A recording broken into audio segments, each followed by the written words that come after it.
Back with Forever Football Show, broadcasting live from the Georgian Dragon. You have a very interactive show. You can send your questions via the chat box right on the website. You can send your tweets, and you can actually, the best way to interact is just come on by. Show up here at the Georgian Dragon. We have a very good crowd here already, and you can come interact with us today or next week. We're here every Sunday, 5 p.m. Let's get started and jump straight into MLS, talking about the Sounders. What happened? A whole lot of nothing from the Sounders. Pretty devastating loss, 4-0 to LA Galaxy. Again, season just kind of getting worse and worse as we go here. Really looking for a turnaround. And we were talking to the audience last week that we were looking forward to that moment that we were going to see more than 3 goals in Quest Field, and it finally happened. The only thing is that it was able to do the super cuts also. No, I was waiting for that haircut, and I didn't get it this week. Maybe Donovan will. I know it. Jeez. Yeah, it was an unfortunate game. I had a chance to follow especially the moment, the way it started. Right, I think that that first goal with Keller, unlikely failure, not likely of a goalkeeper of his caliber. It kind of just put the entire defense in a mindset of a losing team. Definitely. Initially I thought it was more a defensive error. When at the game, I thought they gave him too much space, but on replays, it was all on Keller's shoulders, as he owned up to in the interview. And all throughout this season, we've been having a lot of trouble with marking and following runners, particularly on crosses and corner kicks. And not necessarily the first one, but the following 3 goals really lack of attention, total lack of attention. Yeah. The third goal, we could have taken the ball out in 3 opportunities, and nobody really stepped in. I think that everybody was so already distracted with the game. They were not there anymore. In a space of 2 minutes, LA destroyed the game. Yeah, I feel like we were in it. We dominated the first half. I thought we were playing well. We got down by 1 on an unlucky chance, and we're still looking dangerous and whatnot. But then second half, when they got that second goal, you just saw the energy drop. Amazingly, the stadium, there was no exodus.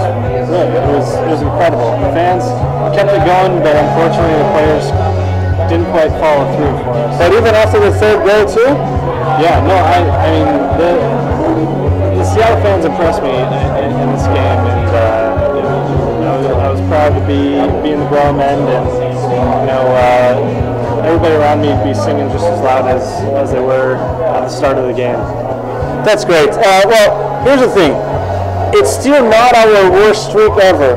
It's starting to look like, but I just wanted to check our scores from last season in 2009, and here's what I found out. From April 11 to June 6, we only got 8 points in 9 games, and that is a 30% point average of all total points. Now we got 9 points out of 8 games, and we have 37% of points. So we are still. There were even worse times. And as a matter of fact, there was even a second bad streak last year. From July 25th to September 26th, we only got 10 points in 10 games. And the worst part, we only scored 5 goals in that period, in those 10 games, including the 0-4 against San Jose. Now, here's the interesting thing. The MLS is a very forgiving league. Yeah, for allowing 8 teams, half of the teams to qualify to the playoffs, it's a very forgiving league. And we can quickly come back like the Salt Lakes last year. Yeah, I mean, finishing with, 44% wins, Exactly. Last year, the Salt Lake qualified. It was the bubble team, yeah, with 44% of points. This year, it's looking like the bar is going to be a little bit higher. We have currently the team that will be qualifying as 8th. They have 48%. And for that matter, here's the interesting thing. If we win the next game, we bump it up to 44%. If we win the 2 next games, we are all the way to 50% again. So the next 2 games, believe it or not, we have to play as finals. Yeah. I mean, it's not necessarily that if we lose or if we don't get points in those games, it's the end of the season, but we shouldn't wait and shouldn't postpone the recovery for later. It's now or never. Yeah, and definitely. And as you see on the table there, you know, the Sounders aren't even obviously aren't even in the top 8 anymore. We are last. We are last in the West Conference. We're last in the West. You know, granted the West is a lot stronger, and the East there's teams below us, but you know, it's time to kick it into gear.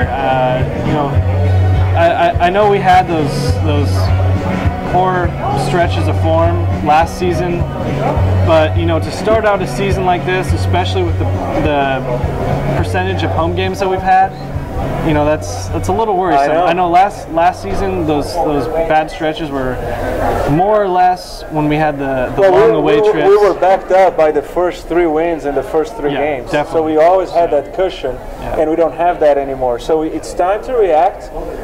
I can imagine that Filippo would recommend that, you know, what we are missing is a couple of Italian players. Yeah. Filippo, which Italian player should we have our eyes on and bring it into the Sounders? I don't know. I was following the Italian league, and I think that Del Piero is interested in MLS. Maybe Del Piero. Maybe we should. Vieri is also. Yeah, Vieri is not good. No, he didn't play this year, and I wouldn't recommend Vieri at all. So Del Piero is still a good player. So I guess there is a room for him in MLS. Even though I guess MLS should have more young players, more famous players from Europe, and not just players that are a little bit old.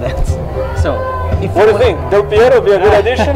Hey, I would be all for it, being a Juve fan and particularly a Del Piero fan. And I mean, he's a great professional as well, which would be great. Absolutely. Yeah. He'd be a great face to have in MLS.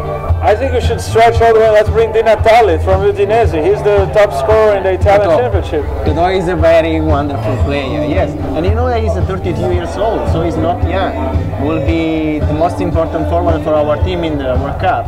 Is he guaranteed in the national team? Yes, he is guaranteed. Yes, along with him will be Quinta from Juventus, and maybe it's one player from Napoli, Quagliarella, and we don't know yet, Pazzini or someone else from 2 or 3 players are still available for the national team, but Di Natale is sure. He had an amazing season. So fans, today you're going to see a show that even though we're talking about the MLS, we're going to be sprinkling some Italian sauce all over the place, all over the show. Yeah. Usually it's good. So. And Italian sauce is always good, right? Yeah, it is. So the other thing, so let's take a look at the table again. And another surprising result of this round was actually San Jose. We were just talking about San Jose beating Sounders last year 4-0 in the middle of our bad streak. But they also surprised one of the leaders, this Eastern leader at least, New York Red Bulls, with another 4-0. Yeah, incredible. You know, Red Bulls and us both suffering 4-0 losses this week. It'll be interesting to see next week us going to New York to take them on and see who comes out on top. Our next 2 games, right? We play. Which are our next 2 games? We play San Jose. Is that right? We'll double check that. Yeah. But the important thing is that the next 2 games are absolutely key, and it's starting to look like as if the Western Conference is stronger than the East Conference once again. In a couple of weeks, another interesting news to share here, we'll talk more, is that Montreal just announced a team for the MLS. So we are, all of a sudden, the league is growing fast and steadily. We have Vancouver and Portland coming in. Now we have Montreal announcing 2012 come in, and this is great for the league. Another news for the week that we're going to comment in a couple of weeks is that the All-Star Game was also just announced, and the MLS All-Star Game will actually have Manchester United playing. But why don't we take a quick break and resume some more Sounders and U.S. talk. That sounds like a lovely idea. We are Forever Football Show, broadcasting live from the Georgian Dragon in Seattle. We'll see you in a bit.